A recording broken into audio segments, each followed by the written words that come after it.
trahir, ça peut être trahir les codes, ça peut être trahir les idées reçues, ça peut être, enfin, je veux dire, tout ce dont on a besoin finalement, c'est-à-dire l'originalité, l'audace et tout ça, bah, c'est vrai que c'est plutôt de la trahison que de l'entraide, parce que c'est vrai que si on reste un peu trop sur l'entraide, bah, on va pas vouloir se démarquer, on va se ranger de la vie majoritaire et tout ça, et puis c'est pas trop comme ça qu'on avance, effectivement.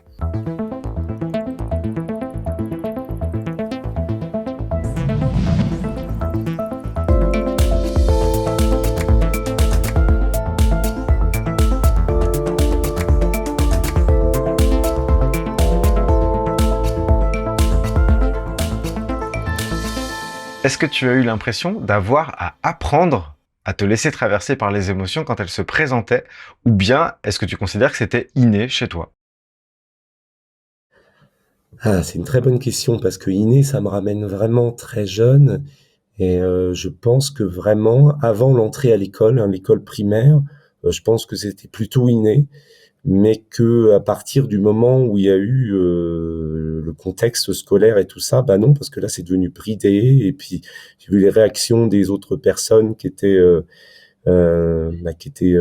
oui, qui étaient gênés ou qui se moquaient ou qui comprenaient pas en tout cas, qui a fait que ça a fait que désappris finalement, enfin je sais pas, en tout cas bloquer le côté inné et après, alors est-ce que j'utiliserais le mot apprendre ou est-ce que c'est simplement désapprendre désapprendre le oui, enfin, j'ai eu l'impression de plus qu'il fallait désapprendre ce que j'avais construit pour ne plus me laisser traverser comme ça par les émotions de manière spontanée. J'ai plus l'impression d'une déconstruction que d'un apprentissage. Mais en plus, comme je vais redire, hein, c'est que je comprends pas trop ce que c'est qu'un apprentissage puisque je connais pas trop le côté progressif comme ça des choses. Donc, je connais l'expérience et puis je connais le truc comme ça qui est là d'un seul coup. Donc, j'ai pas trop l'apprentissage, mais il fallait un peu nettoyer tout ce qui s'était greffé là-dessus et tout ce qui avait finalement entravé le fonctionnement inné qui était plutôt très simple, hein, parce que enfant, enfin surtout si j'ai le retour comme ça des personnes qui m'ont connu enfant, j'étais un enfant très épanoui, très expressif, donc je pense que les émotions me traversaient bien facilement, je les exprimais, il y avait pas de retenue, de peur, de bridage lié à ça, c'était assez fluide. Et après, c'est le contexte scolaire qui a vraiment fait que c'est devenu, oui, jusqu'à devenir une espèce de carcan qui essaye de réprimer ou maîtriser en tout cas tout ça. Et puis, mais aussi des fois accepter de pas toujours tout comprendre. Parce que des fois aussi on peut comprendre avec le recul, mais au moment où elle nous arrive, en tout cas, elle n'a pas essayé de comprendre. L'émotion, elle est là, à l'accueillir. Parce que c'est vrai qu'aussi avec le fonctionnement sur mentalisation, on parlait tout à l'heure, intellect et tout ça, c'est vrai qu'il y avait une volonté, quand l'émotion arrivait, d'essayer de comprendre. Puis ça peut être bien d'essayer de comprendre pour se connaître. Mais c'est pas au moment où l'émotion monte qu'il faut essayer de comprendre. Là, ça sert à rien. L'émotion, faut la vivre, la transmettre, l'exprimer, la transmettre si on peut. Mais en tout cas, à ce moment-là, on n'est pas dans un moment où on peut comprendre les choses, puisqu'on est dans l'émotion, on vit l'émotion. Après, ça peut être bien justement quelque temps, puis ça se fait tout seul des fois, hein. Après, on comprend tout ça, mais moi, mon mauvais fonctionnement, enfin mon mauvais penchant, c'était souvent de dire attends, mais pourquoi j'ai une émotion comme ça, mais pourquoi? Et puis là, là, ça la coupe. Après, en plus, ça fait ah bah c'est comme si quelque part l'émotion disait ah bah oui, peut-être que j'ai pas le droit de m'exprimer parce que donc donne-moi l'autorisation ou pas. Enfin bon, ça fait un truc qui est très lourd après à vivre et puis qui est plutôt bah oui, qui devient assez toxique. Hein, si après on s'autorise pas parce que il y a quelqu'un qui met une espèce de veto. Ah oui, mais est-ce que tu as le droit d'exprimer ton émotion? Mais enfin, après, on se refait soi-même en soi ce qu'on nous a fait vivre de l'extérieur, parce qu'il y a eu des adultes ou même d'autres enfants qui clairement ont des situations quand j'étais enfant m'ont montré ah bah oui là t'as le droit et là t'as pas le droit. Ça me fait penser à un truc que disait Carlos Tinoco sur le fait de ce qui était accepté comme moment pour pleurer ou pas. par exemple, on acceptait qu'on puisse pleurer devant un match de foot. Enfin, je me souviens qu'il avait donné cet exemple-là à Nanterre, alors que ça pourrait paraître ridicule, alors que dans d'autres situations, bah voilà, bah non, ça se fait pas de pleurer, c'est incompréhensible, c'est pas, enfin, c'est même, il y a un côté vraiment ridicule, alors que voilà quoi. Enfin bon, les les conventions, on va dire, de la société et du récit collectif pour nous dire quand on est autorisé à avoir des émotions et quand on ne l'est pas. Alors Oui, que puis quelles émotions on a le droit aussi dans tel contexte, oui, parce que bah oui, c'est bah c'est ça. en plus de ça, elles Ah sont oui, pas toutes oui, c'est sûr. disponibles tout le temps. Est-ce que tu accepterais de partager avec nous la dernière fois où tu as pleuré, c'était dans quelles circonstances? Je suis pas sûr de me souvenir là comme ça. Alors, waouh. C'est ok si ça vient pas, hein. Ouais, mais en tout cas, je j'ai pas la date ou l'image exacte. C'est il y a pas très longtemps. Là-dessus, par exemple, c'est une bonne question parce que c'est vrai qu'on a tendance souvent à classer les émotions positives, négatives, et souvent, quand je pleure, je pourrais pas dire. Enfin, je veux dire, des fois on dit on pleure de joie, on pleure de tristesse. J'ai souvent les larmes que j'ai, enfin les moments de pleurs comme ça, sont pas. Il y a pas ce côté-là. Il y a pas ce côté. C'est pas joie ni tristesse. C'est émotion. C'est émotion très forte. C'est d'être très ému par quelque chose, mais une espèce de ressenti comme ça, avec des frissons, avec une espèce de, de saisissement comme ça, avec une beauté, une émotion. Mais c'est pas lié à de la joie ni à de la tristesse. C'est de l'émotion pure, je dirais, voilà, assez neutre, si on veut à tout prix mettre des couleurs positives, négatives. Moi, je dis souvent aux gens, parce que les gens qui vivent très mal leur hypersensibilité, parce que et quand on parle avec eux, ils disent souvent, bah oui, parce que, bah voilà, je vis ça très mal, j'ai des, je dis oui, mais c'est l'hypersensibilité, c'est juste quelque chose qui vous fait vivre des choses de manière très intense. Là, vous me citez que des choses négatives, donc forcément, vous les vivez de façon très intense, puis c'est très compliqué pour vous à vivre. Mais imaginez que vous viveriez des choses positives, bah, vous les viveriez tout aussi intensément, puis vous trouveriez facilement votre hypersensibilité. Dans ce cas-là, bah, c'est plutôt quelque chose de génial. Donc tout dépend un peu de ce qu'on vit, de ce qu'on met dans ce, enfin, oui, j'allais prendre l'analogie de l'ordinateur. Je sais pas si c'est la meilleure, mais vous avez un processeur très puissant. Bah après, en fonction de ce que vous faites avec l'ordinateur, bah ça peut être des choses plutôt très. Bon, je sais pas si l'analogie est très bonne hein, là, Ah. mais en tout cas, Je te vois réfléchir en direct et j'aime bien. elle nous fait vivre intensément qu'en rapport, en tout cas, à ce qu'on met dedans. C'est là où je voulais dire pour l'analogie de l'ordinateur. Après, l'ordinateur, quelque chose de négatif, difficile à vivre. Là, je voyais pas trop où j'allais, mais voilà. Non, mais c'est un exécutant, c'est ça que tu veux dire, c'est-à-dire que l'intensité, c'est l'ingrédient de départ, ça va passer dans ce tuyau-là. Ce qui va passer dans ce tuyau, c'est intense. Que ça soit agréable ou pas, de toute façon, ça sera intense. C'est ça que j'entends. Oui.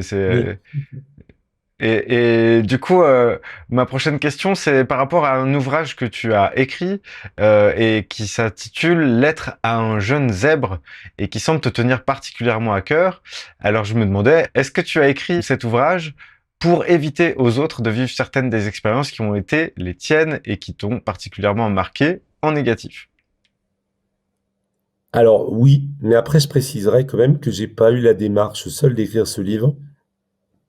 C'est l'éditrice qui m'a proposé. Et en plus, bon, ça s'est passé de manière assez incroyable. C'est dans les genres de surprises comme ça de la vie. C'est-à-dire que cette éditrice, donc une éditrice suisse en plus, hein, donc ça a été mon premier contact avec la Suisse, parce que maintenant, bah là, je suis très lié à la Suisse. Et donc cette éditrice suisse me propose d'écrire un livre jeunesse. Et en fait, c'est quelque chose auquel j'aurais jamais pensé parce que pour moi, la jeunesse, c'était quand même lié à des expériences plutôt pas très sympathiques. Donc, écrire un livre jeunesse, euh, ça me serait pas venu. Autant j'imaginais beaucoup de formats dans l'écriture, j'ai expérimenté beaucoup de formats, puis j'aimais bien écrire un peu de dans tous les cadres, un peu dans tous les tons possibles. Mais l'ouvrage jeunesse, c'est quelque chose qui me serait pas venu.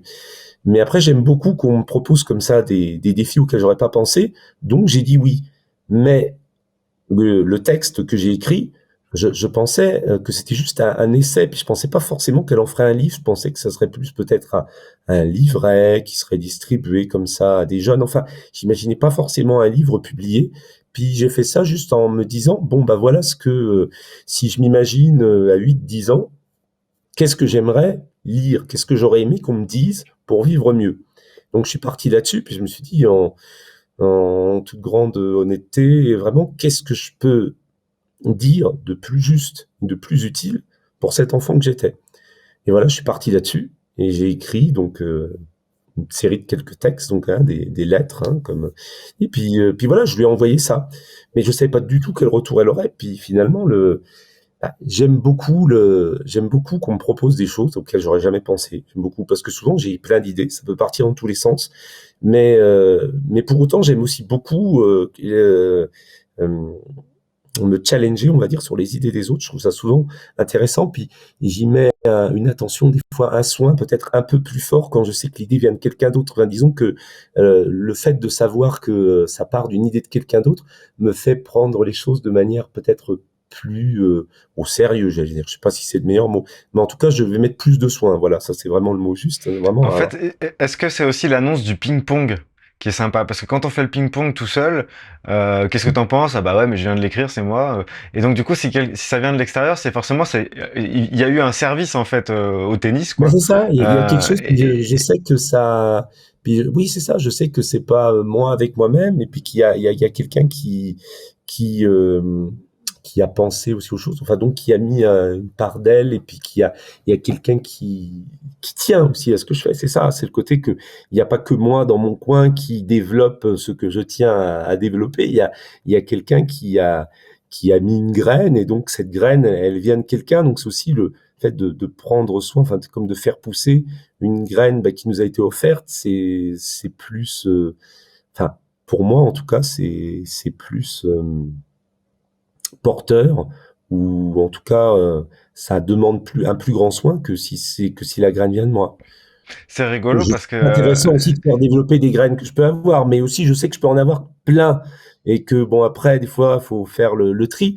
Donc, voilà, enfin en tout cas il y a une attention particulière quand quelqu'un lance comme ça me lance comme ça une idée.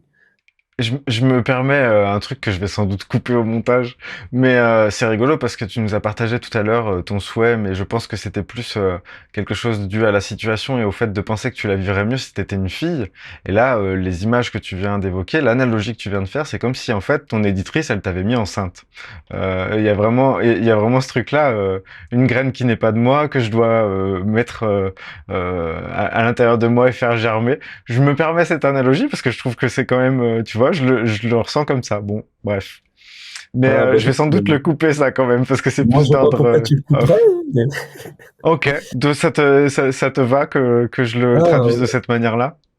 ouais, non, je trouve ça intéressant en plus parce que ça veut dire, oui, je sais pas, enfin, il y aurait vraiment ce truc créatif qui serait, ouais, très féminin, où il y aurait pas, enfin, c'est-à-dire quand ça serait mes propres idées, ce serait la parthégenèse, ça serait les graines, voilà, enfin, mais ouais, alors, Bah si, sinon, si ton éditrice nous écoute alors, du coup, vu que tu veux pas que je coupe, je le mettrai. Si ton ah, éditrice nous écoute, elle saura qu'elle est responsable d'une naissance de cette manière-là, au niveau analogique en tout cas. oui, et puis en plus après, enfin, elle a donné beaucoup plus de relief à l'ouvrage en demandant à un illustrateur donc de faire des dessins Ouais, elles qui sont chouettes correspondaient à les chacune des illustrations. lettres.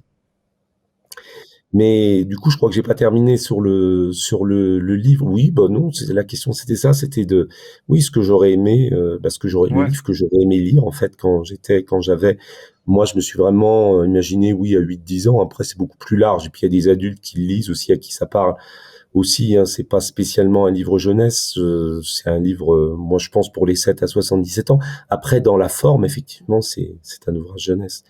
Mais j'ai été assez étonné enfin, s'il me tient à cœur ce livre, c'est parce que, bon, déjà parce que l'idée vient de quelqu'un d'autre, et puis d'une personne que j'estime beaucoup, mais aussi parce que quand je suis étonné du retour, c'est-à-dire qu'il y a des livres ou des livres que j'ai pu écrire, où des fois je suis un peu surpris de pas avoir plus d'écho.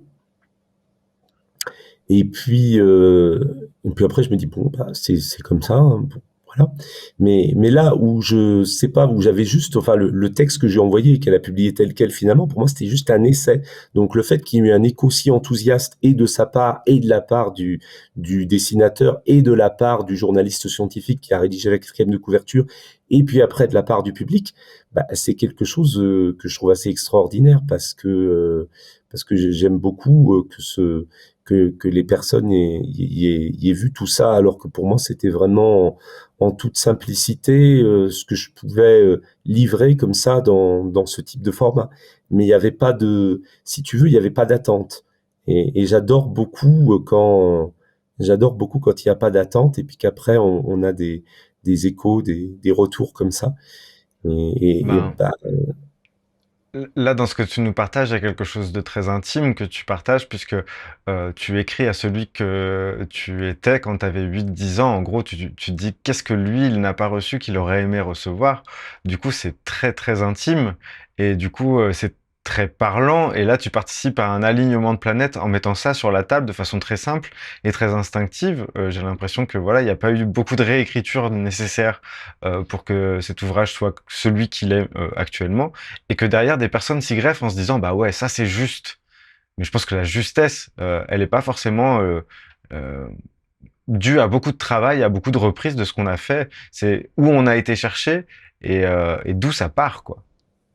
Mais c'est ça, c'est ce côté-là aussi qui fait qu'il me tient à cœur. C'est un côté, il y a un côté un peu une certaine grâce, quoi. C'est-à-dire, vraiment, hein, c'est-à-dire, il y a pas eu de réécriture du tout. Puis en plus, je l'ai écrit vraiment en 3 heures. Il y a certaines personnes à qui ça fait peur. Si je dis que j'ai écrit un livre en 3 heures, il y a des personnes qui parce que j'entends des fois des gens qui disent, mais faut pas croire que vous pourriez écrire un livre en 2, 3 semaines.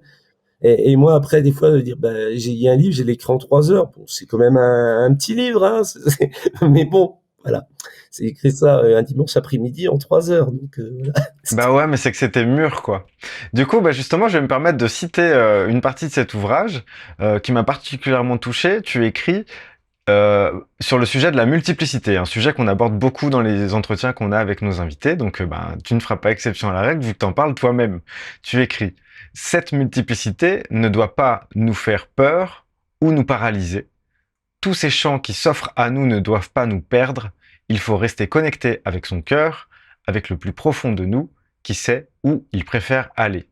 Et là, moi, j'ai été très touché parce que je suis vraiment d'accord avec toi sur ce point. Notre multiplicité peut donner d'abord sur une paralysie, non pas parce que rien ne nous inspire, mais parce que les possibles sont trop nombreux. Et donc, on voudrait tout explorer. Mais ne pas choisir, c'est ne pas ramener nos potentiels dans l'humain que nous sommes et qui est limité par ben, 2 bras, 2 jambes, 2 yeux, un nez, une bouche, etc. Et en dernière analyse, si on le ramène pas dans l'humain, en fait, on va ne pas le vivre pour ne pas choisir. Parfois, on arrive à un endroit où on ne fait rien. Donc voilà pourquoi le conseil que tu donnes me semble précieux.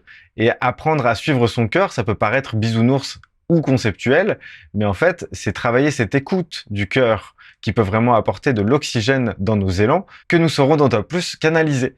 Donc merci pour ce conseil. Et est-ce que tu veux ajouter quelque chose à ce que je viens de dire par rapport à ce que tu as écrit?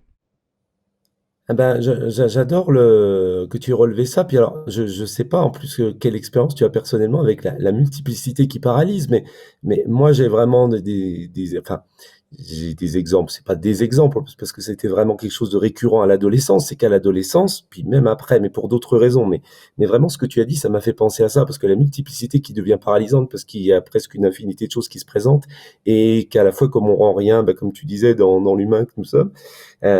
Moi, j'ai vécu ça de manière assez caricaturale, j'allais dire, je sais pas si c'est le meilleur mot, parce qu'il y a une connotation un peu spéciale dans caricatural, mais quand j'étais adolescent, je passais pour quelqu'un qui ne parlait pas et donc qui répondait pas quand on lui posait une question, souvent, et puis donc il passait vraiment pour un bizarre, hein, comme d'habitude, un trop bizarre, ou je sais pas quoi, enfin, vraiment chelou, ou alors celui-là, c'est même pas la peine de lui parler, de toute façon, ou pour boire débile, ou tout ça, mais c'est exactement ça, c'est que souvent, quand on me posait une question, bah, en même temps, dans la même seconde, j'avais 5 réponses qui venaient.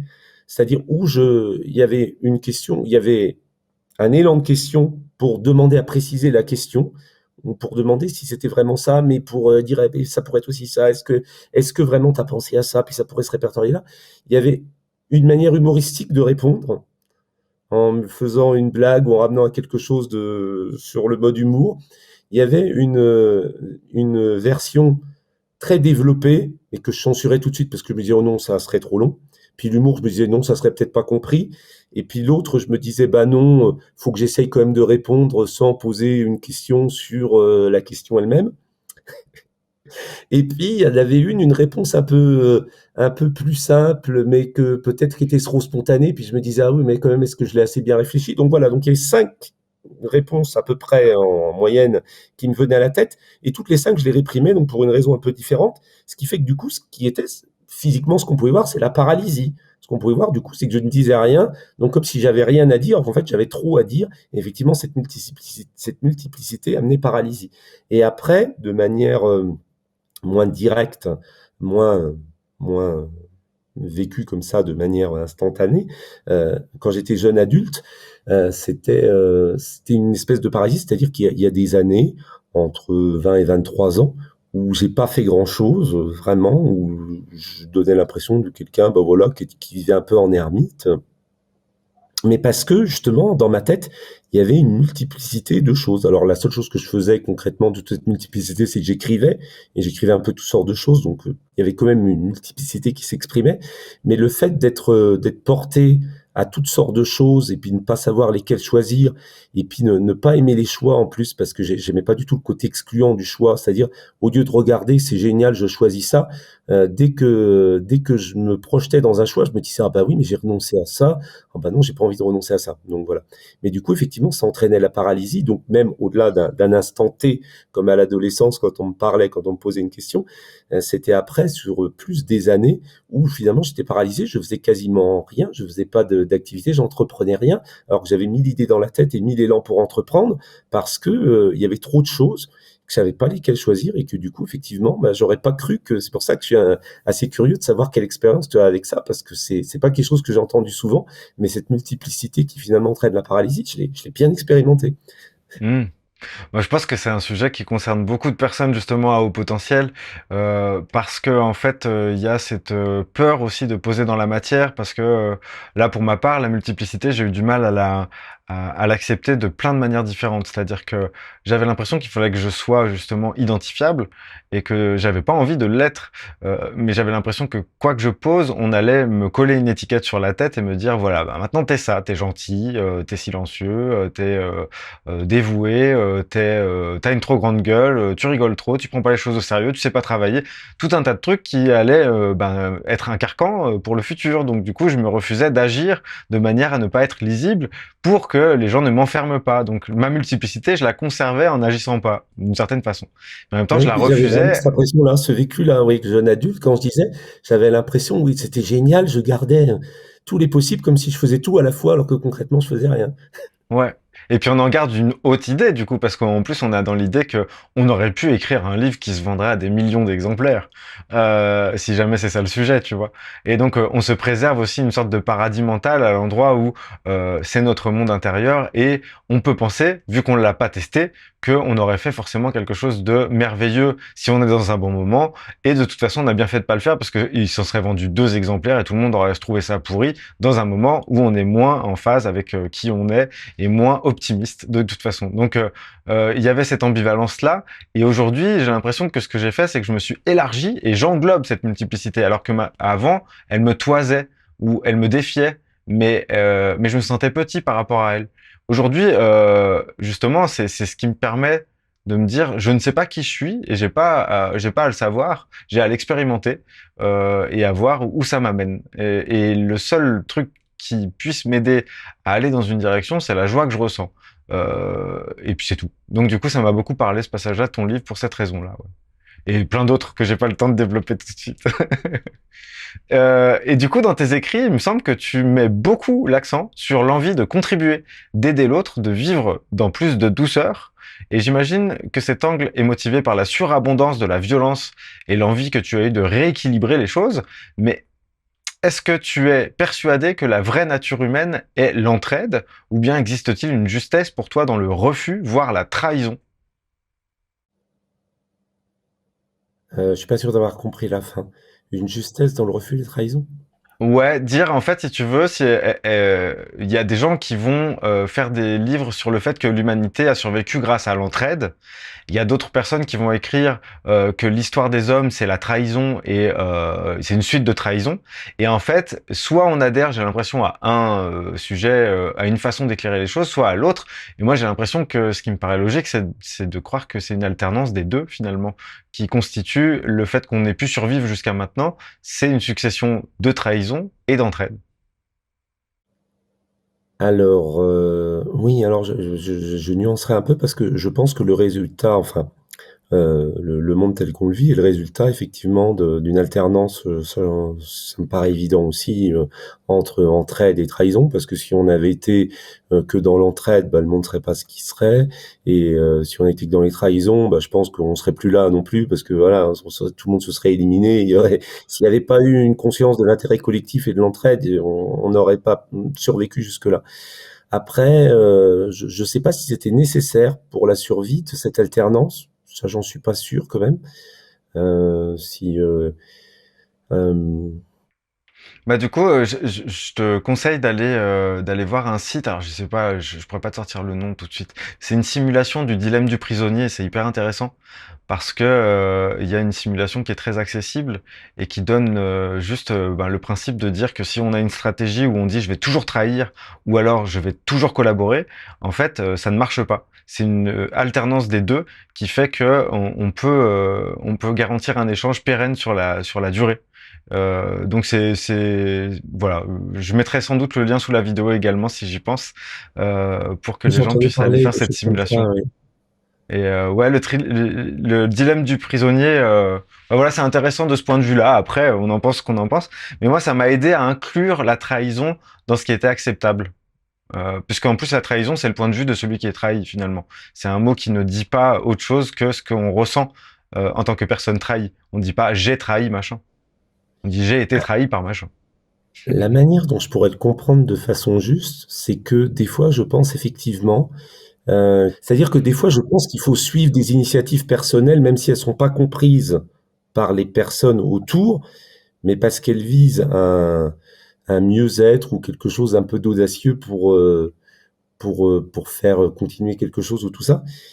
Et qui peuvent effectivement ressembler à de la qu'un groupe peut, par exemple, trouver effectivement que c'est une trahison, enfin une personne trahie, comme tu disais, mais ou même un groupe. Parce que peut-être, effectivement, je crois pas beaucoup au modèle où toutes les décisions sont prises de façon collégiale. Parce que je pense que souvent, en plus, quand c'est tout un groupe comme ça qui décide, on se laisse porter un peu par une énergie de groupe, puis du coup, il y a plus vraiment d'intuition, tout ça. C'est chacun. Enfin, après, j'espère quand même qu'il y a des manières des groupes où chacun aurait quand même sa singularité. Enfin, je veux dire, il y a peut-être choses à réinventer, à réévaluer.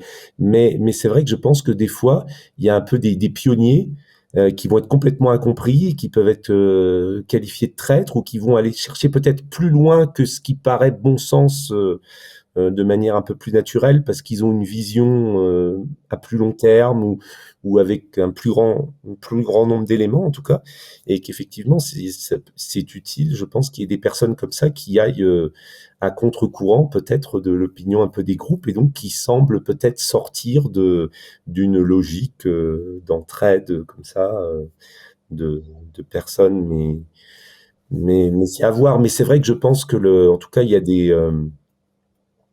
il faut qu'il y ait des idées un peu folles, j'allais dire. Je sais pas si c'est folle le meilleur mot, mais qui émergent et qu'il y a besoin effectivement d'une alternance de ça, de sagesse et de folie.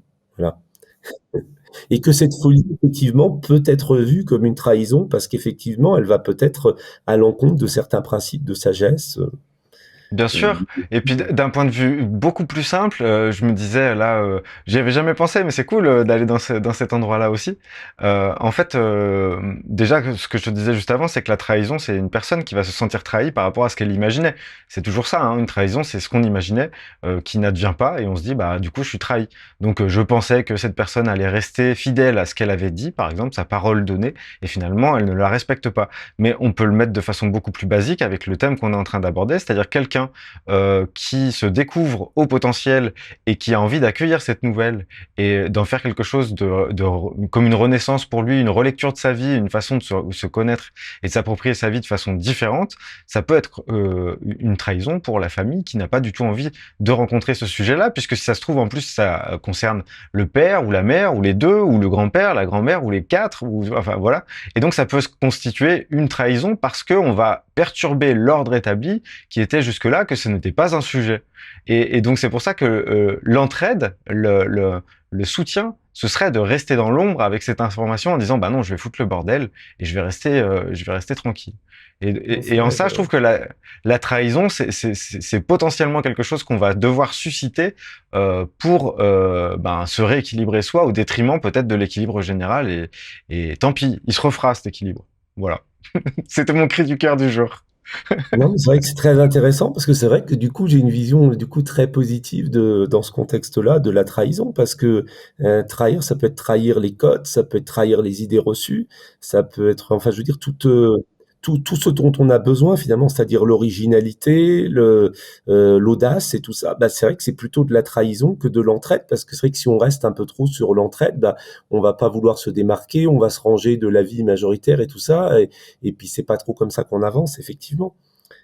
Je pense que oui, il faut avoir de l'audace, et puis l'audace va être pris comme une trahison par toutes les personnes bah, qui étaient confortables dans leur cadre, dans leur ordre établi.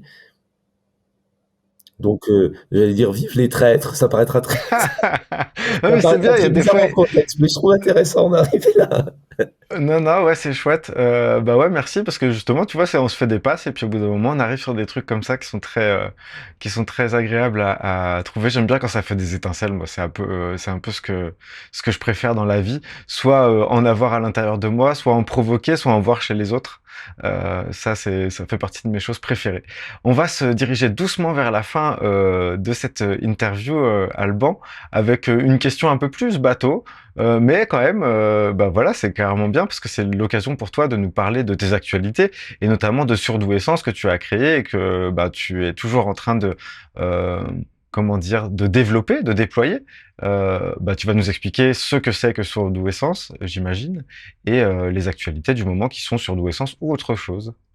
À toi la parole. Merci. Alors sur le sens, en fait, au départ, je l'ai pas conçu comme une association, hein. J'en ai parlé un petit peu tout à l'heure, c'était l'idée d'un rassemblement. C'était vraiment un rassemblement pour qu'il y ait différentes personnes comme ça, bah, HPI ou hypersensibles, qui, qui se réunissent et puis qui puissent échanger et puis voir qu'on n'était pas seul, hein, parce que c'était là aussi, hein, un peu comme le livre, c'était la volonté de créer quelque chose bah, qui aurait fait du bien à la personne, donc là, au jeune adulte que j'étais. Mais c'était un peu pour partager aussi bah, mon expérience positive et puis faire se réunir les personnes donc autour de documentation et de réflexion sur le sujet, donc avec des conférences, avec des livres, et puis créer un espace. Donc tout de suite, enfin, dès que l'idée m'est venue comme ça, une fulgurance comme ça sur un salon du livre, et j'ai eu l'idée d'un rassemblement. Et puis voilà, donc j'ai tout de suite posé une date et réservé une salle parce que je me suis dit ce genre de fulgurance, il faut pas après la mettre en question comme ça parce qu'après on va se dire ah oui mais non mais ça oh là là, non, je voulais pas me poser de questions. Je veux dire, je sens l'appel, on va dire. Il me semble qu'il y a vraiment la demande, le besoin même de ça. Donc, il faut pas aller dans la réflexion, il faut poser quelque chose. Puis après, ça sera posé, donc on verra comment on le remplit. Mais on pose. Donc tout de suite, j'ai réservé une salle, une date. Et puis, donc c'était à Aubagne hein, la première fois. Donc c'était en août 2017. Et puis créer ce premier rassemblement.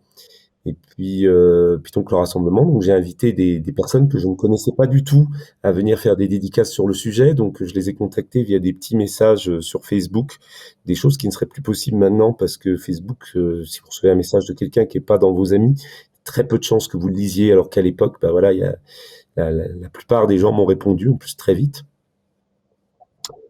Et puis voilà, bah, l'idée c'était plutôt, bah, on était loin de l'idée de créer une association parce qu'en plus l'idée c'était plutôt d'inviter des associations qui existaient, hein. Donc j'avais invité l'ANPEP, Mensa, même si c'est pas véritablement un format associatif. français en tout cas. Mais voilà. Et puis c'était l'idée de faire se rencontrer les gens, qui voient ce qui m'avait manqué finalement, qui voient qu'il y a d'autres personnes comme eux, hein, mais qui sont, puis qu'il y a des différences, mais qu'à la fois il y a des similitudes, et puis qu'on puisse échanger, et puis trouver le bonheur un peu d'être ensemble. Et puis c'est né beaucoup de retours de gens que j'avais qui me disaient, mais moi je vis dans un monde où j'ai l'impression de rien comprendre, j'ai l'impression d'être un peu à côté. Alors ils me disaient ça par rapport aux livres que j'écrivais, hein, parce qu'ils disaient que dans les livres que j'écrivais, ils retrouvaient une façon de voir les choses, une façon de vivre les choses qu'ils ne retrouvaient pas habituellement parce qu'ils se sentaient tellement en décalage avec le monde tel qu'il était présenté, que ça soit dans les œuvres artistiques ou dans les informations, enfin dans toute la société de façon globale, ils se sentaient tellement en décalage, montrer que voilà, il y avait d'autres personnes comme eux et qu'il pouvait y avoir des espaces où où ils ne soient plus en décalage, ou ils ne se sentent plus en décalage. C'est vrai que ça a bien marché à ce niveau-là, au niveau relationnel, ça a vraiment bien rempli sa mission, parce qu'il y a beaucoup de grandes amitiés qui ont débuté, de gens qui ne se connaissaient pas, qui se sont rencontrés dans ce cadre-là, et puis qu'on pu voir effectivement que les, quand on avait cette similitude de fonctionnement, l'échange devenait assez rapidement profond et dans la confiance. Donc voilà, puis après rapidement, déjà parce que c'était beaucoup plus facile au niveau pratique, administratif pour le coup, de réserver des salles, d'avoir une association. Donc c'est pour ça que j'ai créé une association. Aussi beaucoup de personnes qui me disaient, mais en fait, il y a rien ou presque rien pour les adultes. Toutes les associations qu'il y a en France autour du haut potentiel sont surtout des associations pour les enfants, pour les ados, pour les parents d'enfants, mais pour les adultes, il y a quasiment rien. Donc il y a beaucoup de personnes qui me disaient, mais si, il faudrait que tu crées une association. Puis donc, comme c'était plus pratique, et puis beaucoup de personnes me le demandaient, voilà, c'est devenu assez rapidement une association donc que j'ai faite avec deux personnes. Donc il y en a une qui est professeure et psychanalyste, et puis qui avait été bénévole dans l'école Zebra, donc de Marseille, l'école créée par Jeanne Siofachin. Et puis voilà, donc elle s'appelle Marianne Abadi, puis l'autre personne c'est Isabelle Durpois, et naturopathe, elle fait beaucoup de choses, hein. C'est une artiste très talentueuse, et puis quelqu'un de vraiment très multipotentiel, et qui met beaucoup de cœur dans ce qu'elle fait. Donc voilà, c'est une très belle équipe pour partir sur quelque chose. Puis c'est vrai que ça s'est développé de manière, de façon que je trouve quand même assez inattendue, parce que dès le premier événement, il a fallu refuser du monde tellement il y avait de demandes. Et puis après, au fur et à mesure des opportunités, ça s'est développé. Donc d'abord à Paris, et puis en Suisse, et puis en Belgique. Et puis voilà. Et puis bon, fatalement avec le Covid, les activités sont devenues virtuelles. Au début, c'était pas du tout l'intention. J'étais même très réticent au virtuel. Et même au début, quand il y a le Covid, quand on disait si on continue, c'est forcément dans le virtuel. Et j'étais vraiment pas chaud pour ça, parce que pour moi l'idée c'était vraiment le contact humain, c'était tout l'inverse du virtuel. Et puis finalement, forcé comme ça par les conditions, j'ai trouvé des aspects positifs auxquels je m'attendais pas au virtuel. C'est vrai que ça a fait se réunir déjà plus de personnes, parce que des personnes comme ça du monde entier qui pouvaient se connecter au même moment. Et puis ça a fait se connecter en plus des personnes qui, pour des raisons financières ou des raisons géographiques, auraient eu beaucoup de mal à se réunir dans une salle, voilà, dans un certain lieu. Ça a pu faire se réunir des gens qui vivaient en Chine, qui vivaient au Canada, qui vivaient à l'île de White, ou en Afrique, ou en Polynésie. Donc vraiment, il y a des côtés que j'ai beaucoup aimé, qui m'ont agréablement surpris. Puis comme j'aime bien les choses qui me surprennent, voilà, je suis particulièrement content aussi de ça. Et puis, qu'est-ce que je pourrais dire d'autre? Donc, sur les actualités, sur le sens, on s'organise avec l'Observatoire de la sensibilité, donc le 13 janvier prochain, 13 janvier 2003, une journée de célébration de la journée de la sensibilité sur Paris. C'est la journée en présentiel, en fait, mais qui est au sein de toute une semaine qui met en valeur la haute sensibilité, la semaine de la haute sensibilité, qui se déroule du vendredi 7 au samedi... non. Là, je me suis complètement trompé. Du samedi 7 au dimanche 15. Oui, j'avais dit vendredi, donc après je dis samedi forcément. Mais c'est samedi 7 au dimanche 15 janvier.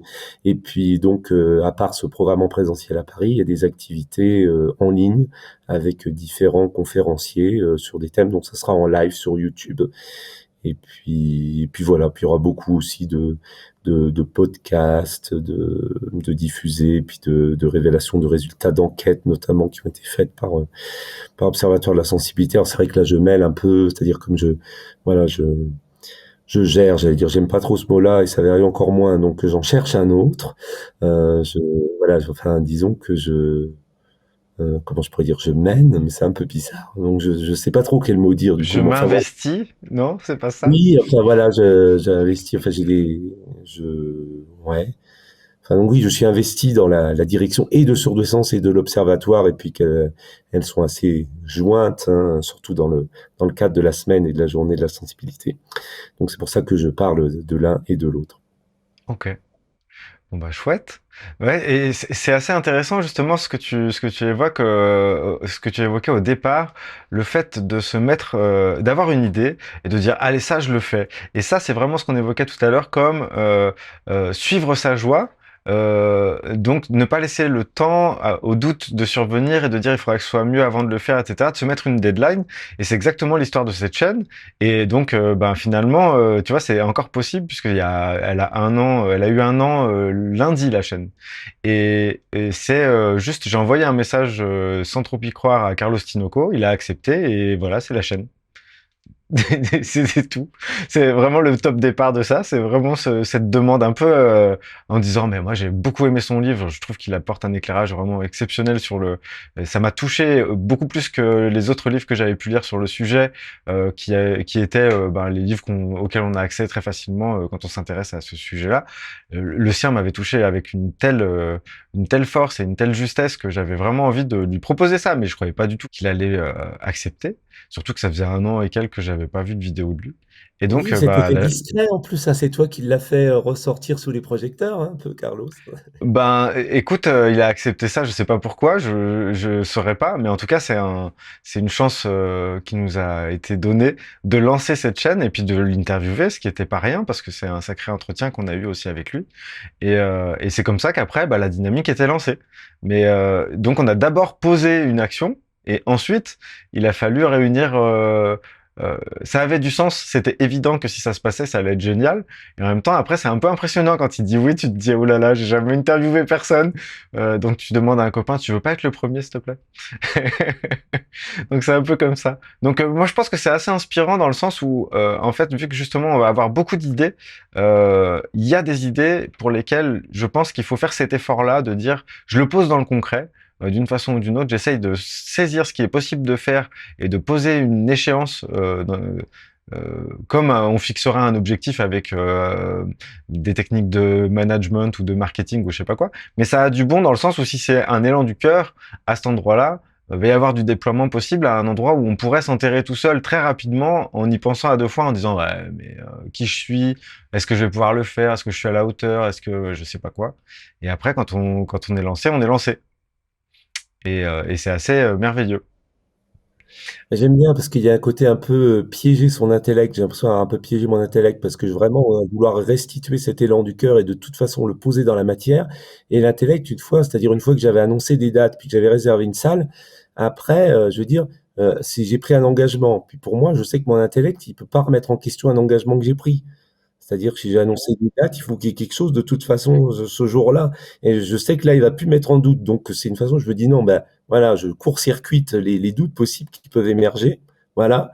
Et de cet élan du cœur, comme ça, je matérialise quelque chose qui fait que c'est posé et ça existe, quoi. C'est comme là, c'est directement l'accouchement, là. Mais c'est directement, mais quelque chose dans la matière. Ouais, mais je vois tout à fait, ouais, le fait de se piéger soi-même à des moments, ça a du bon, effectivement. Et ben, je vais finir cet entretien avec toi avant de passer la parole à Gaëtan en te posant une dernière question qui est devenue la nouvelle question rituelle. Qu'est-ce qu'il y a de plus banal chez toi, de plus commun selon toi? Alors, je vais répondre une connerie hein, au début, mais c'est parce que on m'a souvent fait remarquer que banal, c'est Alban en verlan. Donc, la première Ah réponse oui, mais effectivement que j'allais j'avais dire, pas c'est qu'est-ce qui est remarqué. plus banal, mon prénom. Ah, ok, Alors, ok. il est pas si banal que ça, parce qu'il y a quand même pas tant d'Alban que ça, mais voilà, on m'a souvent dit Alban banal. Donc voilà, qu'est-ce qui est de plus banal? La première chose qui vient, c'est mon prénom. Ok. Est-ce que tu veux Sinon, ajouter autre chose au-delà de... Mais j'avais pas vu, alors que d'habitude j'aime bien jouer avec les lettres et là j'avais pas été jusque-là.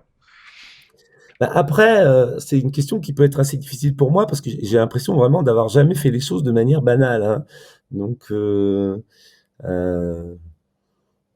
qu'est-ce que je pourrais dire? Je sais pas trop du coup, hein. Bah, C'est vraiment rien est une réponse aussi, hein. d'habitude, on me demande plutôt: «Mais qu'est-ce qu'il y a d'atypique ou qu'est-ce qu'il y a de singulier?» Et Mais puis alors justement, là, c'est j'ai pour une ça longue qu'elle est liste bien de cette 5 heures question. de speech. C'est pour ça qu'elle est bien cette question, parce qu'elle ramène à l'humanité à laquelle on appartient tous, et en fait, finalement, il y a forcément des choses, je pense. Mais après, Ah bah justement, oui, bah oui, encore faut-il y poser son attention.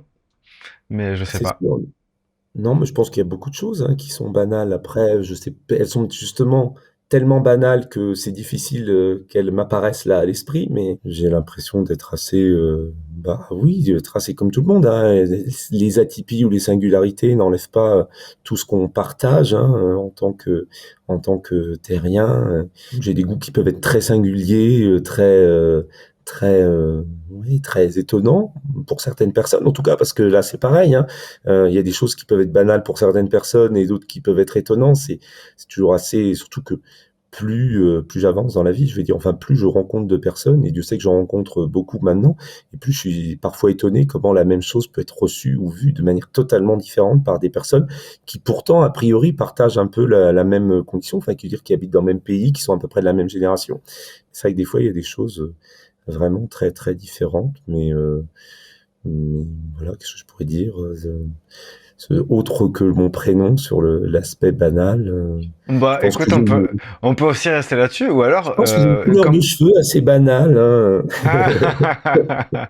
ou alors, tu vois, un goût prononcé pour les comédies romantiques de Noël, par exemple, Ah ou ouais, mais tu je sais vois, pas si c'est si banal que ça, mais là, c'est vrai, enfin, ouais, enfin, c'est-à-dire, oui, enfin, c'est-à-dire quand il y a toute l'ambiance de Noël autour, oui, j'aime bien. Après, bah sorti voilà. du contexte, je pourrais peut-être trouver ça un peu bébête des fois, mais dans le contexte, ouais, c'est quelque chose Bah, qui peut trouver sympa. ok. Bah, en tout cas, je te remercie beaucoup, Alban. On se retrouve juste après ton entretien avec Gaëtan. Je vais maintenant justement lui laisser la place. Il a écouté notre échange et il va venir partager avec toi ses ressentis et ses questionnements sur ce que nous avons échangé. Donc, c'est le moment du point de vue subjectif de Gaëtan.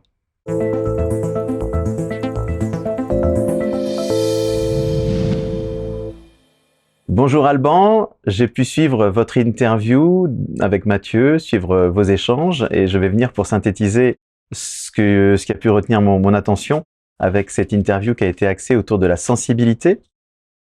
Tu nous as dit que tu as été détecté à l'âge de 5 ans et que grosso modo jusqu'à tes 30 ans, cela n'avait pas fait sens et que c'est vraiment à 30 ans que cela a fait sens pour toi, avec entre-temps beaucoup de lectures de livres, mais que tu n'avais pas vraiment creusé ce sujet-là, qui était le sujet de ta sensibilité et de tout ce qu'il pouvait y avoir autour de celle-ci. Au moment où tu as été testé, tu es passé du coup d'un statut à un autre. Tu nous as parlé du statut de l'enfant bizarre, presque inquiétant, celui qui pouvait potentiellement faire peur ses enseignants ou faire peur ses camarades, à une fois que le nom de la douance a été posé, en tout cas, tu es passé de quelqu'un d'inquiétant et bizarre à quelqu'un de bizarre mais d'identifié. Et du coup, tu étais reconnu et quelque part, tu disais que au moins tu ne faisais plus peur une fois que tu avais cette reconnaissance-là. Est-ce que tu peux nous en reparler un petit peu? Ah bah oui, enfin surtout pour les adultes, je sais pas si pour les enfants ça parlait beaucoup, mais pour les adultes, oui, c'était la bizarrerie était identifiée, j'étais sûr de oui, voilà. Oui, c'est rassurant d'avoir une case que les adultes peuvent. On range l'élève dans la case, tout de suite ça va mieux. À l'adolescence, tu disais que tu pensais pouvoir tout maîtriser grâce à ton cerveau. Tu parlais d'un moment donné, tu as eu cette expression que tu étais un cerveau sur pattes. Et je me demandais du coup, par rapport au corps, maintenant, t'en es où? Comment tu peux en parler?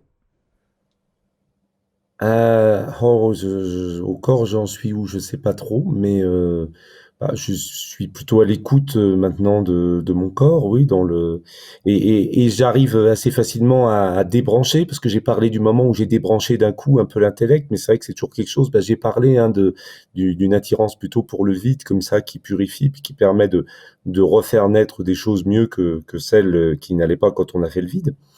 Donc, au niveau du corps, bah, quand il y a cette espèce de vide comme ça dans la tête, bah, j'ai beaucoup plus de perception du corps, et bah, après bon, bah, il y a beaucoup de sensibilité, hein, au niveau du corps, hein, donc c'est des fois assez difficile enfin difficile, je sais pas si difficile c'est le mot, mais ça peut être des fois un peu tumultueux parce que bon bah il y a une grande sensibilité hein, évidemment au bruit, aux odeurs, aux éclairages forts et puis aussi des allergies, j'ai facilement des allergies à ci ou à ça donc il y a un équilibre. Mon corps, je trouve qu'il y a un fonctionnement vraiment de roseau, c'est-à-dire que il est facilement euh, il est facilement attaqué, je veux dire, je sais pas si c'est le meilleur mot, mais en tout cas, il est facilement impacté, facilement perturbé dans son équilibre, mais à la fois, il est assez endurant. Donc, je me sens plutôt bien dans mon corps avec la manière dont je vis. Donc voilà. Mais c'est quelque chose surtout que après, c'est un tout, hein. C'est pas juste le corps, c'est aussi bien les émotions que tout le reste. Donc effectivement, l'accueil et puis l'écoute bah, de ce qu'on est, mais dans la matière, c'est la chose que je connaissais pas du tout quand j'étais enfant et adolescent.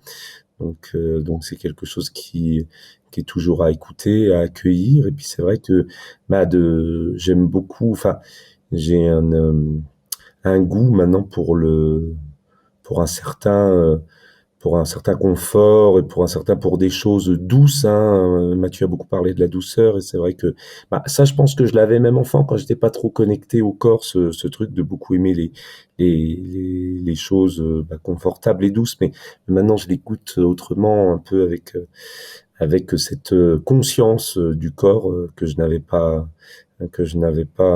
avant.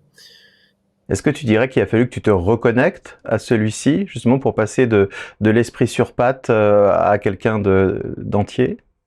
Oui, alors après, la question se reconnecte, je me demande qu'est-ce qui se reconnecte finalement. Parce que c'est vrai que c'est l'intellect qui se reconnecte, mais l'intellect, je sais pas s'il s'est reconnecté, parce que c'est vraiment l'impression de l'avoir débranché. Puis après, c'était une surprise. C'est vrai que je suis pas allé jusqu'au bout, peut-être tout à l'heure quand je décrivais le truc. C'est-à-dire, j'étais pas sûr de survivre à arrêter le mental, à arrêter l'intellect. Puis j'ai découvert qu'il y avait autre chose, quoi, que j'étais autre chose qu'un intellect, et donc qu'il y avait ce corps, qu'il y avait cet être, hein, je veux dire, parce que c'est au-delà du corps même. Mais donc ça m'a un peu surpris, c'est-à-dire qu'il s'est manifesté. J'ai pris conscience de son existence de façon assez surprenante, parce que oui, c'était quelque chose qui pour moi n'était pas, c'est comme s'il n'avait pas une existence en soi. Donc je sais pas si c'est vraiment reconnecté, mais en tout cas, oui, on peut dire ça, oui, parce qu'en prendre conscience, c'est comme si reconnecté. Alors j'ai noté le besoin de l'appartenance, la recherche d'un groupe pour échanger, pour partager. Et puis aussi ce que tu évoquais, c'est-à-dire que tu pouvais ressentir en toi une énergie de feu malgré un calme. Donc le côté finalement avoir un équilibre avec deux choses qui sont vraiment assez opposées, c'est-à-dire le volcan, le feu, le calme de l'autre côté, et ça venant finalement bah, t'équilibrer, pouvant passer d'un état à l'autre. Est-ce que tu peux là encore en reparler un petit peu de cette sensation, de ce ressenti que tu as de pouvoir être l'un et l'autre sans forcer ni l'un, ni forcer l'autre? Oui. Après, c'est vrai que, enfin, c'est par rapport à la question précédente aussi sur le corps, je disais que ce feu, c'est un peu quelque chose qui c'est-à-dire quand j'ai parlé de mon corps qui était facilement troublé dans son équilibre par des petites choses, enfin, c'est-à-dire j'ai pas supporté les souffleries, climatisation, tout ça, mais enfin, il y a tellement de choses, hein, les pollens, la poussière, les odeurs d'humidité, enfin, la liste serait longue. Mais ce feu, qui est assez fort et tout ça, me permet des fois comment je vais dire ça? C'est-à-dire quand je vais pas bien, ce feu va arriver et va me donner ce supplément un peu d'énergie pour rétablir un petit peu, ou relancer ou rééquilibrer un peu les choses. Donc c'est comme si c'était un accès à, c'est un peu le feu créateur. Des fois, il se manifeste vraiment dans la création, quand je vais écrire ou quand je vais lancer un projet, mais c'est aussi vraiment très physique où il peut, c'est-à-dire si je suis dans un cadre où bah, je suis toujours plutôt calme et tout ça, si j'ai ces manifestations physiques de désordre physique, au niveau allergie ou tout le reste, bah, je vais être très impacté. Et puis, si j'ai une énergie, si j'ai pas cette énergie feu qui revient et qui remonte, bah, voilà, je vais rester un peu malade. Alors que ce feu, en fait, c'est comme s'il me permettait toujours d'avancer et de rééquilibrer, oui, de relancer un peu la machine. Mais je sais pas si ça répond bien à ta question, ça, du coup, Bah, parce que tu parlais en fait, je me d'équilibre dis, en entre, t'entendant, c'est pas un feu destructeur, c'est un feu finalement qui te permet de créer un peu comme une émulsion, quelque chose qui augmenterait encore le rendement. oui, oui, c'est ça. C'est comme enfin, des fois, j'ai l'impression que c'est comme si, enfin, il y aurait je vais reprendre une analogie informatique, je sais pas si c'est la bonne non plus, mais c'est vrai que c'est celle qui me vient. C'est comme s'il y avait un ordinateur, en fait, avec un voilà, une capacité assez faible, mais que en secours, il a un disque amovible, enfin, je sais pas, il a un truc de secours qui est au contraire très, très fort et puis qui vient je sais pas, enfin, qui vient de temps en temps, en tout cas, booster la machine, quoi. Il y a un peu ce côté des fois d'être un peu, ouais, je pense que d'extérieur, pour certaines personnes, ça pourrait vraiment avoir l'impression avoir un côté un peu double, c'est-à-dire soit avoir vraiment beaucoup d'énergie, soit en avoir très peu, et puis soit être quelqu'un de très calme, qui parle pas beaucoup, qui parle doucement, et puis d'un seul coup pouvoir être assez exubérant, monter sur scène et tout ça. Donc il y a un côté vraiment, un côté assez paradoxe. Mais j'aime bien cet équilibre et j'aime bien qu'il y ait un peu des phases comme ça. Des fois, c'est vécu de façon un peu chaotique, ça fait un peu montagne russe des fois. Mais j'aime bien trouver cet équilibre là-dedans parce que je trouve que ça permet finalement beaucoup de choses. Le fait d'avoir une nature comme ça, qui est plutôt de base assez calme, permet de vivre les choses de façon plutôt dans une certaine douceur, dans une certaine constance que j'aime bien. Mais s'il n'y avait pas cette capacité flamme qui venait et qui pouvait faire des choses beaucoup plus intenses et peut-être beaucoup plus fortes au niveau créatif et au niveau intensité, je trouverais ça trop fade aussi, je trouverais ça trop plat. Donc j'aime assez bien mon fonctionnement, même si effectivement des fois je comprends pas trop comment je peux passer très vite Est-ce qu'on pourrait de parler à d'euphorie? l'autre, mais Est-ce qu'on pourrait ah parler oui, oui, d'euphorie, clairement, de oui, moments oui, oui, oui. euphoriques? Ouais. C'est beaucoup, il y a beaucoup la musique qui, enfin, c'est-à-dire, ce feu, des fois, il monte tout seul, on va dire, hein, et puis, des fois, je peux le provoquer en écoutant des musiques assez, qui soient, oui, assez dynamiques ou assez chargées au niveau émotionnel, comme ça, ou même qui soient vraiment que je trouve très belles, avec qui j'entre beaucoup en résonance comme ça, puis ça peut vraiment faire monter, on va dire, ce feu. Quand je vois tes mains comme ça, j'ai l'impression que justement ça a une notion de décoller. Voilà, ça, waouh! Tu décolles, tu t'envoles, tu t'allèges, tu pars plus haut encore. Il y a de la C'est ça, puissance. mais il y a une notion un peu de flow, là, comme on dit aussi, c'est-à-dire qu'après, quand ce feu, il arrive à, à monter, et puis qu'après, c'est stabilisé, mais sur un assez haut niveau, comme ça, il y a un truc où tout est facile, tout s'enchaîne, tout est très dynamique, et il n'y a plus rien qui coûte, quoi. Autant, des fois, quand j'ai de l'énergie faible, j'ai l'impression que tout me coûte un effort incroyable, autant dans d'autres moments, mais je peux faire beaucoup, beaucoup de trucs, et il n'y a pas d'effort, au contraire, tout se nourrit. C'est comme si le feu il se nourrissait de beaucoup de trucs comme ça. C'est un truc qui s'enchaîne et qui permet une espèce de suractivité. C'est-à-dire que je passe facilement de la sous-activité à la suractivité. Si on regarde dans les faits, de l'extérieur, des fois, il y a certaines personnes, ça peut sembler très étrange, hein, un peu un fonctionnement comme ça, mais c'est... Alors, ça me fait, d'un point de vue sommeil, du coup, toi, tu es comment? Alors le sommeil, c'est toute une histoire. C'est vrai que je voulais parler de ça en plus quand tu as posé la question tout à l'heure sur le corps, parce qu'il y a eu jusqu'à à l'année de mes 18 ans où je faisais que des cauchemars. Enfin, j'ai dit 17-18 ans tout à l'heure parce que je sais pas exactement c'est 2001, mais je sais plus si j'avais 17 ou 18 ans. C'est l'année de mes 18 ans en tout cas. Et donc je faisais que des cauchemars. Donc il y avait pas de sommeil réparateur, c'était toujours du stress. Et puis voilà, il n'y avait pas de goût pour le sommeil, alors que maintenant il y a vraiment un goût pour le sommeil. Mais alors là aussi, c'est assez extrême. C'est-à-dire que quand je suis vraiment dynamisé, quand il y a des projets comme par exemple un salon sur 2 sens ou des sollicitations médiatiques, des déplacements et tout ça, je peux dormir très peu et puis être très bien, dans beaucoup d'énergie. Mais après, par contre, ça va compenser. Au bout de quelques jours, je vais faire des nuits de 15 heures, hein. Je vais avoir besoin de beaucoup de sommeil. Donc, L'énergie dans ces moments-là, t'as pas envie que ça s'arrête en plus, c'est presque addictif. Et du coup, le sommeil vient plutôt interrompre cette énergie. Et effectivement, tu récupères après. Mais sur le coup, t'es complètement entraîné par cette énergie. Oui, et alors souvent ça vient par les jambes, parce que Ah, le reste est porté vraiment par l'énergie, par le dynamisme, donc je sens pas la fatigue du tout au niveau haut du corps, on va dire. Mais après, je commence à sentir que les jambes sont lourdes et puis que ça me coûte un peu de me déplacer. Là, je commence à sentir la fatigue arriver. Pour qu'elle soit vraiment conscientisée, pour que je dorme, il faut encore un certain temps, mais en tout cas, ça monte par les jambes. Quand j'ai fait des salons, par exemple, sur 4 jours, tout ça, le 4e jour, à un moment, j'ai l'impression que j'ai plus de jambes, les jambes sont coupées. Mais je sens encore pas la fatigue en haut comme ça, parce que je suis encore bien porté par tout un dynamisme, une énergie, les interactions avec tous les gens, et voilà. Mais ça arrive par les jambes, et puis après, bah, ça me gagne. Et puis après, oui, il faut que j'aille hiberner un certain temps pour retour être à la au grotte. niveau d'attaque pour les étapes suivantes. Donc on parle d'équilibre là en ce moment. Tu as parlé aussi d'absorber, de porosité dans laquelle parfois on peut se perdre, d'une impression de mourir parfois en débranchant sa tête. Et je me suis dit, qu'est-ce que tu as trouvé peut-être comme clé, toi, pour réussir à débrancher? Ça a été quoi tes pistes? Certains parleraient peut-être de méditation ou autre chose comme ça. Mais toi, comment tu arrives à débrancher ta tête? C'est quoi tes trucs à toi que certains pourraient Alors, trouver intéressants pour eux-mêmes? alors la première fois, c'était vraiment, comme je disais tout à l'heure, c'était vraiment un instinct de survie. C'est que vraiment, comme je disais, hein, c'est comme si vraiment il y avait une surchauffe terrible dans la machine et puis que et de toute façon on pouvait plus rien en sortir, ça allait exploser. C'est là, on peut dire, burn-out ou vraiment il y avait pas le choix, quoi.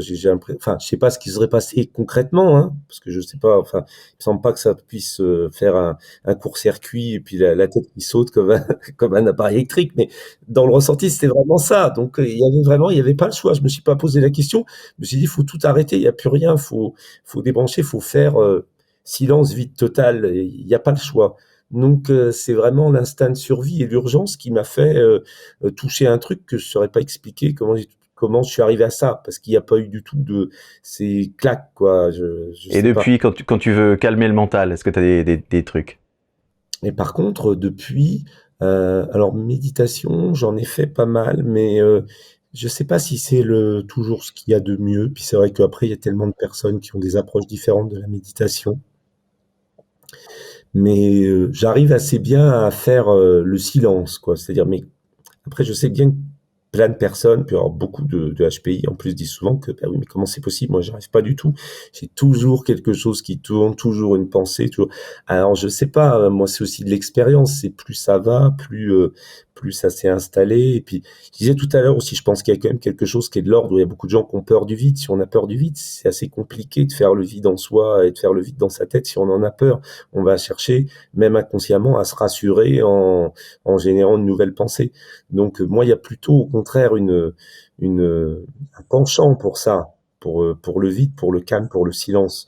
Il me faut des phases comme ça. J'aime beaucoup aussi l'activité, vraiment une dynamique autour. Bon, après, avec l'hypersensibilité dans le bruit, moyennement, enfin, ou alors que les bruits soient plus ou moins harmonieux quand même. Euh, mais le côté vide, je pense que déjà, il y a un goût, il y a une espèce oui, enfin, j'y vais tout naturellement parce que j'y tends. Mais si je pourrais donner quelques conseils, je sais pas trop. Je sais qu'à un moment, quand j'avais beaucoup tendance à stresser tout ça, je faisais des contacts un peu physiquement, des trucs qui rassurent, comme par exemple un peu des caresses dans le cou, des touchés comme ça. C'est comme si, bah tiens, ça appelle un peu ailleurs que dans sa tête et quelque chose en plus qui rassure, qui adoucit, qui fait que ça fait baisser une certaine tension. Donc ça, j'ai expérimenté par exemple que c'était pas mal. Il peut y avoir aussi, je sais pas, des fois, maintenant je pense que ça serait plus si évident que ça, des musiques, mais instrumentales, parce que s'il y a des paroles pour faire le vide dans sa tête, ça m'a jamais marché, en tout cas chez moi. Mais des fois, des musiques instrumentales, si ça peut, ou des bruits de nature, surtout, je crois que c'est encore le meilleur, comme des bruits de ruisseaux, ou des oiseaux qui chantent, ou des choses comme ça. Mais, ouais. Qu'est-ce que je pourrais dire d'autre sur le fait de, des fois, c'est un peu c'est-à-dire que faire, alors c'est une espèce de méditation, je pense, mais c'est improvisé, hein, c'est fait un peu comme ça. C'est, c'est-à-dire, s'il y a une pensée ou s'il y a quelque chose qui vient comme ça, euh, ne pas dire, mais ça fait longtemps hein, que je faisais ça, parce que maintenant, sans doute, j'ai plus besoin de faire ça, mais au lieu d'identifier un peu ce qu'il y a, le dissoudre, mais tout en douceur. C'est-à-dire imaginer comme si ça se... Comment je pourrais dire? J'ai bien l'image, mais je sais pas exactement comment dire ça, les mots, parce que j'ai l'impression que, ouais, ouais, le dissoudre, mais le répandre c'est-à-dire au lieu de regarder ce que c'est et puis de dire tiens, c'est ça, tout ça, comme si ça partait en paillettes et que ça s'effaçait, quoi, comme si c'était quelque chose qui, voilà, je sais plus. Déjà, Plus l'accueillir que l'analyser? Plus l'accueillir que oui, l'analyser? mais le déstructurer, mais les mots me paraissent pas très justes, que ce soit dissoudre ou déstructurer. Mais tu vois, c'est comme s'il y avait il y avait un mot qui venait, et puis on soufflait dessus, puis ça faisait comme comme un pissenlit là, avec les graines, et on souffle dessus, et fou, on sait plus ce que c'était le mot parce que c'est parti dans tout un joli nuage comme ça, et puis voilà, qui est parti un peu dans tous les sens, puis il y a plus rien. Donc ça faisait quelque chose, à la fois c'était une manière de pas lutter contre, tu vois, ou de pas dire non, non, non, je veux pas, parce que c'est vrai que ça marche pas, hein, comme je disais tout à l'heure, souvent, ce contre quoi on lutte, bah, ça se renforce au contraire, souvent, alors que là, c'est un truc soufflé dessus, quoi, un truc tout doux, mais qui l'éparpille, quoi, qui le fait se diluer, ouais, c'est ça, c'est le diluer, le mot que je cherchais, qui est beaucoup plus juste que dissoudre.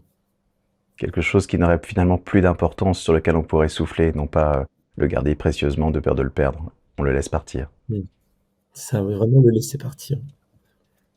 Tu nous as dit que une période, en tout cas, de ta vie, tu n'avais pas confiance en toi, et je me suis demandé comment avais-tu trouvé les ressources pour gagner de la confiance en toi?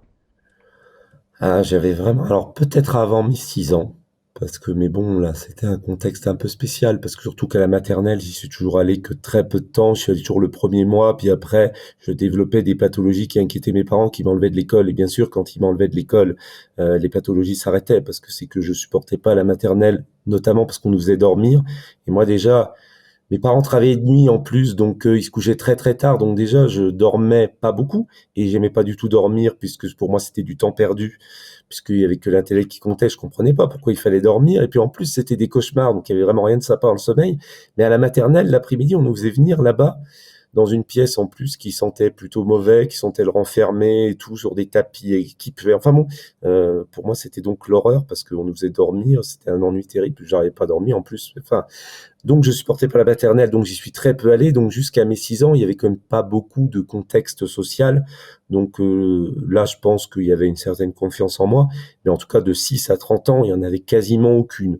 Ou s'il y en a eu à un moment, c'était via le théâtre. Mais c'était vraiment une confiance qui n'existait que sur scène. C'est-à-dire, dès que je descendais sur scène, elle n'était plus là.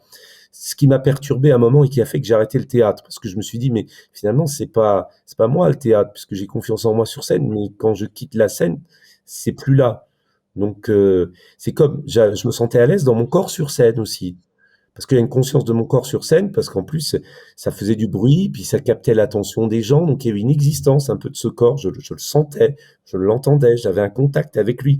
Mais, mais ça restait pas après la scène. Donc à un moment donné, je me suis dit, ça me posait vraiment des problèmes de personnalité. Je me demandais qui était sur la scène finalement, parce que la personne que j'étais sur la scène n'était pas dans la vie. Et dans la vie, j'avais aucune confiance en moi et je parlais très peu. Et sur scène, je parlais facilement et j'avais confiance en moi et j'avais conscience de mon corps, mais c'était juste sur scène. Donc voilà, donc sinon la confiance, je l'avais vraiment pas du tout avant mes 30 ans. Et puis dans ce déclic, cette bascule qui a eu l'année de mes 30 ans, bah, je me suis considéré totalement différemment, c'est-à-dire, c'est vrai que je l'ai pas assez précisé sans doute tout à l'heure, c'est-à-dire quand j'ai entendu parler d'hypersensibilité, au-delà du fait que ça me rassure, au-delà du fait que je retrouve donc une appartenance à quelque chose qui est partagé, qui est positif, avec d'autres personnes qui vivent là-dessus, qui vivent ça et qui écrivent là-dessus, c'était surtout aussi le fait de se dire, bon ben voilà, je suis comme ça, je suis hypersensible, je vais faire avec. Et non pas je vais me battre contre, et non pas je vais me regarder en me disant oui, je suis bizarre, pourquoi je fais ça? Je vais pas m'analyser, je vais plus m'analyser, je vais pas me battre contre ce que je suis, je vais pas me poser de questions, je vais faire avec. Ça met un certain temps pour s'installer, mais le déclic, il était quand même, il s'était quand même produit, et ça avait changé complètement ma façon de m'appréhender. C'est-à-dire d'un côté, c'était dire bon ben voilà, je suis comme ça et je vais faire avec, donc la confiance, après, elle est venue de ce déclic petit à petit, en voyant dans les situations que je ne paniquais plus par rapport à ce que j'étais et qu'en plus, bah, comme ce que je disais tout à l'heure, bah, l'effet, il n'était pas que moi avec moi, hein. Je voyais, que les gens ne me voyaient plus du tout de la même façon, ils avaient plus du tout les mêmes réactions avec moi donc petit à petit, bah, ça m'incitait à prendre confiance de plus en plus et puis ce qui m'a aidé aussi, c'est de commencer à faire en plus, bah, des conférences, puis après il y a eu beaucoup d'interviews et tout ça où j'ai pu parler de plus en plus, de moi en toute confiance et puis mais, le côté en plus, comme je disais tout à l'heure, où je me méfiais de moi, où j'avais peur de moi, c'est-à-dire que confiance, c'était vraiment de me dire: «Bah non, je peux m'autoriser à ne pas me mettre sous tutelle et puis vraiment à m'ouvrir», hein. Parce que Mathieu en parlait tout à l'heure, j'aime beaucoup, beaucoup l'ouverture. Je trouve vraiment que je dirais aussi l'offre, parce que ce qui me porte, c'est vraiment de m'ouvrir et de m'offrir. Et donc, bah voilà, après, c'est une espèce de cercle vertueux, comme je disais, où plus ça va, plus il y a les conditions réunies pour nourrir la confiance.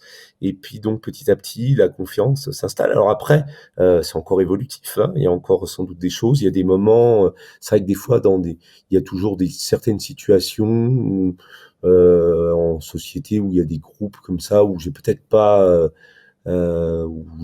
pas une confiance en moi assez ajustée, où je vais peut-être me mettre un petit peu en retrait, mais bon, fois j'ai l'impression de le faire, enfin qu'il n'y a pas forcément besoin de se mettre derrière, j'ai l'impression quand même de le faire en étant respectueux, mais bon, il pourrait peut-être y avoir encore un petit peu plus de confiance, mais c'est une confiance qui s'est nourrie petit à petit à partir du moment où je vais dire que je m'étais sécurisé l'espace en me disant, je vais m'autoriser à être, je suis comme ça, puis je vais me laisser vivre finalement. Ces mots-là, ils ont été très clés. C'est que il y a eu une première étape, donc l'année de mes 18 ans, c'est que quand vraiment j'arrête l'intellect, enfin vraiment que j'arrête cette surchauffe de l'intellect, c'est comme si je me laissais vivre, mais là, je veux dire le corps, enfin dans l'entièreté, comme si en fait je coupais ma tête pour que mon corps puisse vivre, hein, c'est un peu ça, hein.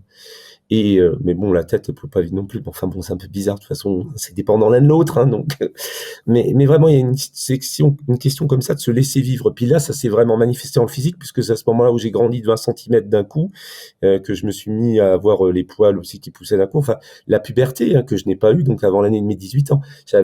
Parce que j'ai parlé d'un retard de croissance tout à l'heure, mais j'avais pas de puberté non plus.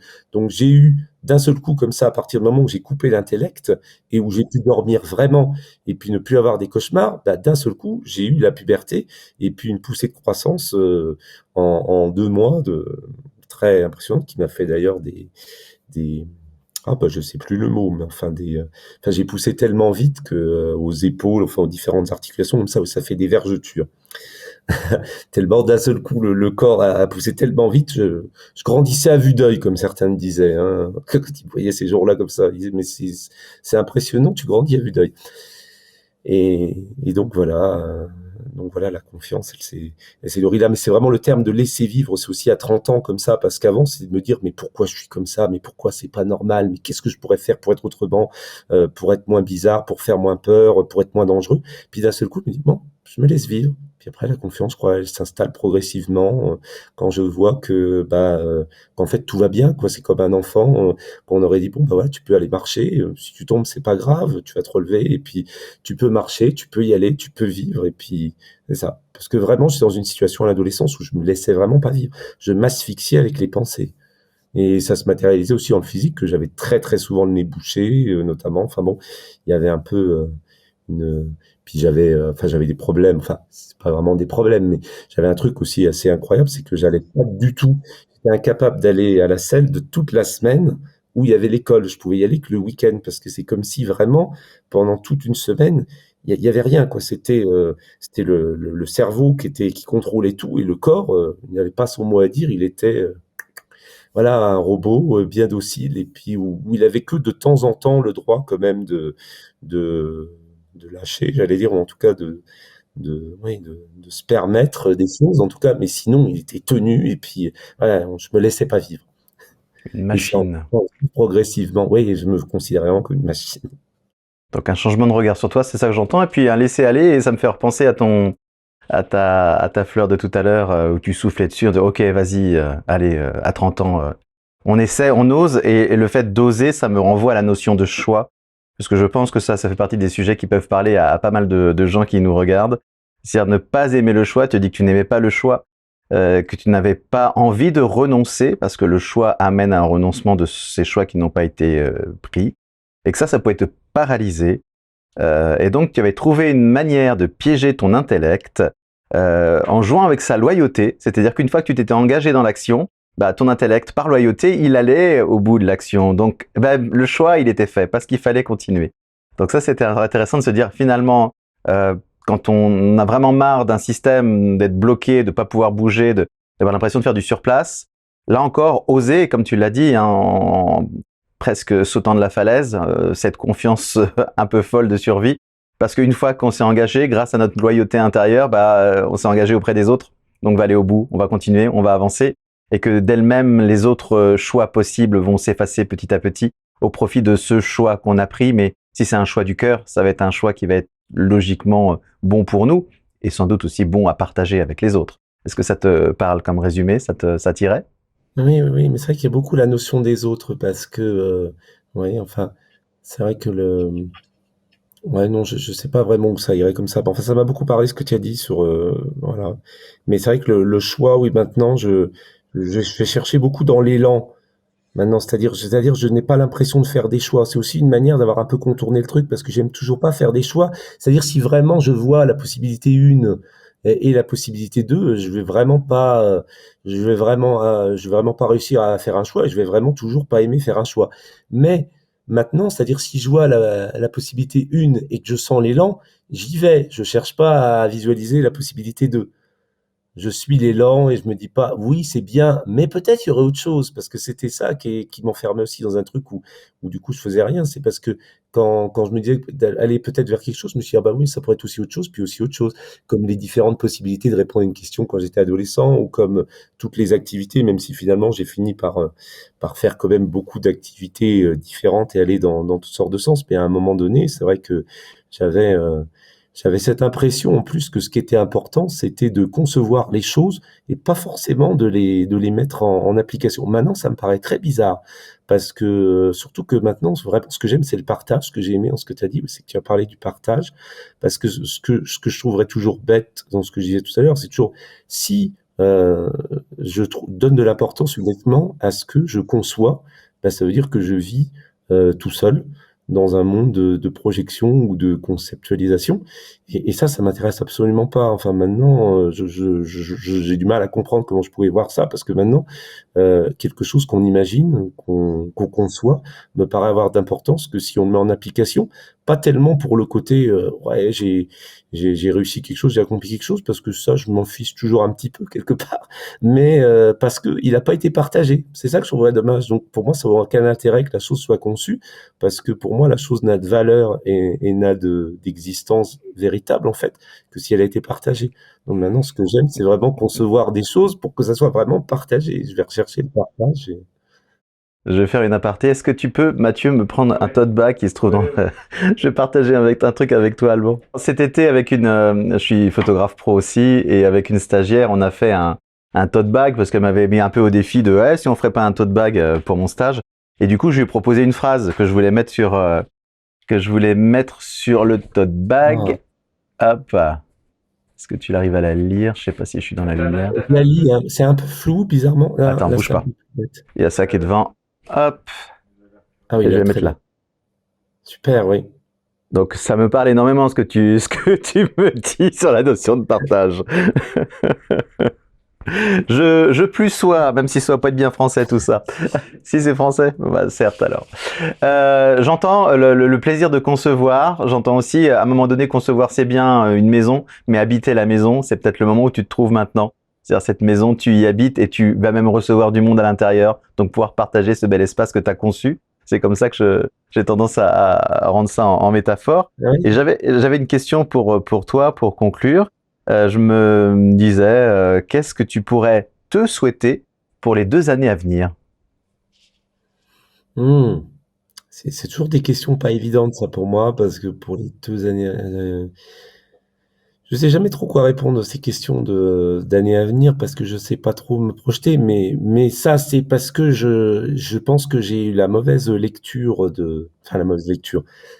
Je l'ai pas lu, mais la mauvaise. Je suis parti, je crois, pas assez bien sur la question, de manière pas assez ouverte, parce que au contraire, je pense que je sais quoi répondre. Ce que je me souhaite, c'est d'être surpris par beaucoup de belles choses, de faire beaucoup de belles rencontres, qu'il y ait beaucoup de beaux partages, et puis de se retrouver sur différents projets qui œuvrent à leur échelle un, à un monde plus conscient, à un monde plus sensible, à un monde plus beau, tout simplement. Et puis voilà, qu'il y ait beaucoup de petites étincelles comme ça, dont certaines vraiment surprenantes, et puis qu'il y ait beaucoup de véritables rencontres, comme je disais tout à l'heure, la véritable rencontre comme ça entre les personnes, le partage. Donc oui, donc sur les 2 années à venir, je souhaite qu'il y ait beaucoup de connexions comme ça qui se passent avec beaucoup de personnes dans des choses positives, constructives et lumineuses pour œuvrer à un monde plus agréable à vivre, et puis dans le partage, dans ce merveilleux espace de cette vie où miraculeusement on peut se trouver et connecter nos existences pour faire des choses effectivement qui n'ont de valeur que si elles sont partagées. Donc beaucoup de création et beaucoup de partage. Oui, je te suis totalement dans tes idées, dans ce que tu proposes. Et oui, le partage comme quelque chose de très important. Ça permet peut-être que nos projets créatifs puissent être même plus grands que simplement nous et notre idée. Mais en partageant aux autres, tout d'un coup, ça prend une ampleur que parfois on n'a même pas imaginée. Et ça, je trouve ça super chouette, cette idée. Merci beaucoup, Alban. Merci de cette Merci rencontre. Gaëtan. Ça fut un plaisir. Eh ben, je te remercie beaucoup, Alban, pour ta confiance et pour cet échange sincère, riche et humain. Merci à toi. Merci Mathieu. Les liens pour accéder à tes livres et ton travail sont disponibles sous cette vidéo. Et j'aimerais également remercier Gaëtan pour son aide précieuse, son soutien indéfectible et son esprit de synthèse. Et enfin, merci à toi d'avoir regardé cette vidéo. N'hésite pas à réagir dans les commentaires, à t'abonner bien entendu. Et n'oublie pas, la curiosité est un joli défaut. Salut!